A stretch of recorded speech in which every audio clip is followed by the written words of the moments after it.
ஓம் ஸ்ரீ குருபியோ நமக. நன்றாக குருவாழ்க, குருவே துணை. பரபிரம்ம ருத்ரகாயத்ரி ஞானஸ்தலத்தின் நண்பர்களுக்கு வணக்கங்களும் வாழ்த்துக்களும்.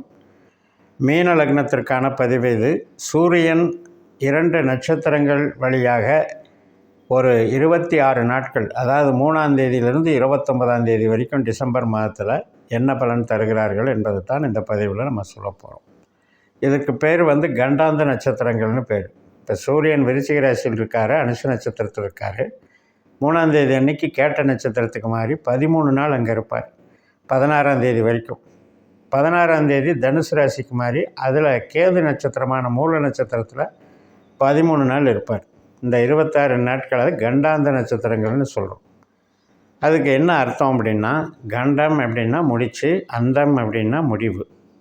அப்போ நம்ம கர்ம பதிவுகளை சுட்டி காட்டுற இடம், நம்ம கர்ம பதிவுகளை தீர்க்கிறதா வளர்க்குறதாங்கிறத நிர்ணயம் பண்ணுற இடம். அந்த நம்ம பிறந்த ஜாதகத்தில் கண்டாந்த நட்சத்திரங்களில் இருக்க கிரகங்கள் மூலமாக அந்த கர்ம பதிவுகள் நமக்கு சுட்டி காட்டப்படுகின்றன. அதனுடைய தன்மைகளை சார்ந்து நமக்கு போராட்டங்களா அல்லது வெற்றிகளா அப்படிங்கிறதெல்லாம் நம்ம தீர்மானிக்கிறோம். அப்படிப்பட்ட இந்த நட்சத்திரத்தில் சூரியன் பயணிக்கும் பொழுது, சூரியன் நமக்கு ஜென்ரலாகவே எல்லாருக்குமே தலைமை பண்பை குறிக்கிற கிரகம், ஒரு ஆற்றலை குறிக்கிற கிரகம், ஒரு அதிகாரத்தை குறிக்கிற கிரகம், சில நேரங்களில் ஈகோ, முன்கோபம், ஆணவத்தை குறிக்கிற கிரகம். அப்படிப்பட்ட கிரகம் இந்த விருச்சிக ராசியான நீர் ராசியில் இந்த நெருப்பு கிரகமான சூரியன் நமக்கு 9ஆம் இடத்துல பயணிக்கிறார். ஆனால் காலபுருஷ தத்துவத்துக்கு அந்த விருச்சிகம் என்பது 8ஆம் இடம். அப்போ எப்படி ரிவர்ஸாக வேலை செய்து பாருங்கள். 9ங்கிறது மகிழ்ச்சி, நமக்கு பிற நபர்களினுடைய ஆதரவு, அதிர்ஷ்டம், இறையருள், வெளிநாடு தொடர்பு, ஆராய்ச்சி, கல்வி, இதெல்லாம் சொல்லக்கூடிய இடம். தந்தை வர்க்கம், பூர்வீகம், இதெல்லாம் சொல்லக்கூடிய இடத்துல போய் 8ஆம் பாவம் வேலை செஞ்சால் எப்படி இருக்கும்? அப்போ இதெல்லாம் நமக்கு ஒரு செக் பாயிண்ட்டை வச்சுருக்கு நம்ம வாழ்க்கையில். மீன லக்னக்காரர்களுக்கு பூர்வீகம் பிரச்சனையாகுது அப்படின்னு அர்த்தம். பூர்வீக சொத்துக்கள், தந்தை சார்ந்த விஷயங்கள், அதெல்லாம் நமக்கு போராட்டமாக இருக்குது. அப்போ நமக்கு அப்படிப்பட்ட சூரியன் ஆத்மகாரகன் என்றும் பிதுர்காரகன் என்றும் நம்ம சொல்லக்கூடிய சூரியன் இந்த புதனுடைய நட்சத்திரத்துக்கு போகிறார் இல்லையா? புதன் யார்? நமக்கு 4ஆம் அதிபதி, 7ஆம் அதிபதி. 4ஆம் இடம் என்பது நம்ம எதையும் உற்பத்தி பண்ணுற விஷயத்தை குறிக்குது. ஒரு வீடு சார்ந்த, இடம் சார்ந்த விஷயத்தை குறிக்குது, தாயார் சார்ந்த விஷயத்தை குறிக்கிறது. 7ஆம் இடம் என்பது மனைவி, கூட்டு வியாபாரம், இதையெல்லாம் குறிக்குது. இப்போ இந்த புதன் ரொம்ப புத்திசாலித்தனமான, புத்தி கூர்மையான, விவேகமுள்ள, ப்ரெசன்டேஷன் பவர், கம்யூனிகேஷன் ஸ்கில்லெல்லாம் வச்சிட்ருக்கிற கிரகம். அப்படிப்பட்ட கிரகத்தின் மேலே இந்த சூரியன் போகிறது 9ஆம் இடத்துல ஒரு பெரிய போராட்டத்தின் பேரில் நம்ம ஒரு பெரிய பாக்கியத்தையும் அதிர்ஷ்டத்தையும் அடைகிறோம் என்பதைத்தான் குறிப்பிடுது. ஆனால் இந்த கண்டாந்த நட்சத்திரம் என்பது நம்ம ஜனன ஜாதகப்படி கர்ம வினைப்பதிவுகள் நமக்கு இருக்கா, கிளியர் ஆகிடுச்சா, அல்லது புதுசாக ஆரம்பிக்குதாங்கிறதெல்லாம் பார்க்கணும். நம்ம ஜனன ஜாதகத்தில் 6 நட்சத்திரங்கள் என்று சொல்லக்கூடிய ரேவதி, அசுவனி, ஆயில்யம், மகம், அதே மாதிரி இங்கே கேட்டை, மூலம், இதில் கிரகங்கள் இருந்தாலே அங்கே கர்மா இருக்குதுன்னு அர்த்தம். கர்ம பதிவினுடைய தாக்கம் அதிகமாக இருக்குதுன்னு அர்த்தம். அப்போ இதைத்தான் நம்ம அந்த கண்டாந்தம் என்று குறிப்பிடுறோம். அதுலேயும் 4ஆம் பாதம்ங்கிறது முடிவில் பார்க்கணும். புதன் நட்சத்திரத்தில் 4ஆம் பாதங்கிறது கண்டாந்தமாக செயல்படும். கேதுனுடைய நட்சத்திரத்தில் முதல் பாதம்ங்கிறது கண்டாந்தமாக செயல்படும். அப்போ அதில் 3 நாள், இதில் 3 நாள். இப்போ விருச்சிக ராசியில் 3ஆம் தேதி சூரியன் வர்றார். 13ஆம் தேதியிலிருந்து 16ஆம் தேதி வரைக்கும் அந்த 4ஆம் பாதம் நடக்கும். அது ரொம்ப எஃபெக்டிவாக நம்ம பார்த்துக்கணும். அதே மாதிரி மூல நட்சத்திரத்துக்கு மாறும்போது 16ஆம் தேதியிலேருந்து 19ஆம் தேதி வரைக்கும் 3 நாள். இந்த 6 நாட்களில் நம்ம புது முயற்சிகளை தவிர்க்கணும்.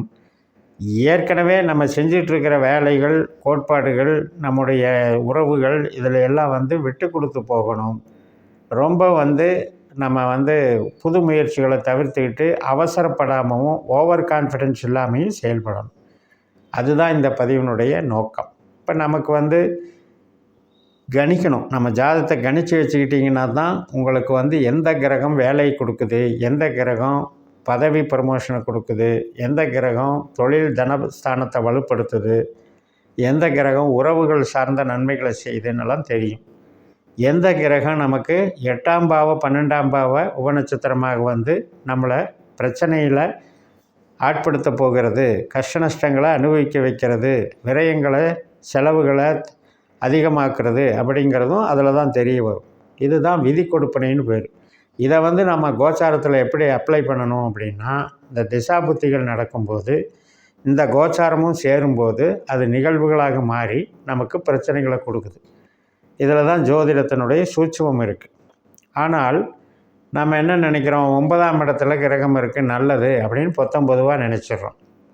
அதே மாதிரி ஒரு கெட்ட ஸ்தானத்தில் இருந்தால் ரொம்ப பயந்துக்கிறோம். இப்போ 12ல் சனி வந்துருச்சு அப்படின்னா மீன லக்னக்காரங்க அத்தனை பேருக்கும் 100 கோடி பேர் இருக்காங்க, அத்தனை பேருக்கும் விரயமே நடந்துகிட்ருக்கா. இதே 12ல் இருக்கிற சனியில் எத்தனை பேர் இப்போ நல்லா சம்பாரித்து நல்லா ஆனந்தமாக வெற்றி பெற்றவங்க இருந்துக்கிட்டு இருக்காங்க. அப்போ இதுக்கு காரணம் அந்த இடத்துல சனி வந்ததால் மட்டுமல்ல, அந்த இடத்துக்கு வருதுங்கிறது உண்மை தான். ஆனால் நமக்கு சனி நல்லவரா கெட்டவரான்றதை பார்க்கணும். இப்போ நம்மளுடைய ஜனன ஜாதகத்தில் நல்ல பாவ தொடர்புகள் இருக்கும் பொழுது, இப்போ நமக்கு 12ஆம் இடத்துல ராகு சாரம் குரு சாரம்னு போகும்போது அதெல்லாம் தொழிலுக்கு சப்போர்ட் பண்ணுற நட்சத்திரமாக இருந்தால் அந்த சனி மூலதனத்தின் மூலமாக நம்மளை டெவலப் பண்ண போகிறாருன்னு அர்த்தம். செலவுக்கு பதிலாக மூலதனமாக மாறிடும். ஸோ இப்படியெல்லாம் நிறைய சூட்சுமங்கள் இருக்குது. அதனால் இப்போ இந்த புதன் நட்சத்திரத்தில் நம்ம பார்க்க வேண்டியது என்ன அப்படின்னா, ஒரு பயணம் போகிறது, பூர்வீகம் சார்ந்த நடவடிக்கைகள் இறங்கிறது, அதே மாதிரி கல்வி சார்ந்த நடவடிக்கைகள், கம்யூனிகேஷன் சார்ந்த நடவடிக்கைகள், பொதுஜன தொடர்பு, இப்போ 4ஆம் இடம் 7ஆம் இடம் தாயார் மனைவி இது சார்ந்த சொந்த பந்தங்கள் சார்ந்த விஷயங்கள், இதில் எல்லாம் நம்ம கொஞ்சம் பொறுமையை கடைப்பிடிக்கணும். அதாவது விட்டு கொடுத்து போகணும். சூரியன் நமக்கு ஏற்கனவே 6ஆம் அதிபதி. 6ன்னா என்ன, பகை நோய் கடன்.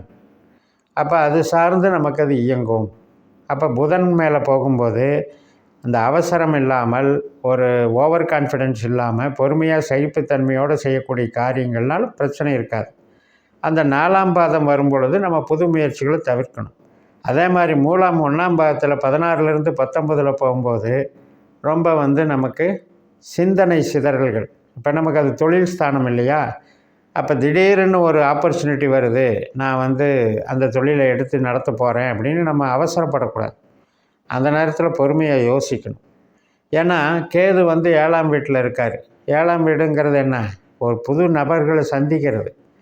நம்ம சந்திக்கிற நபர்களாலேயே நம்ம ஏமாற்றப்படுறது குறிக்கிறது. ஸோ இந்த மாதிரி விஷயங்களில் கவனமாக இருக்கணும்.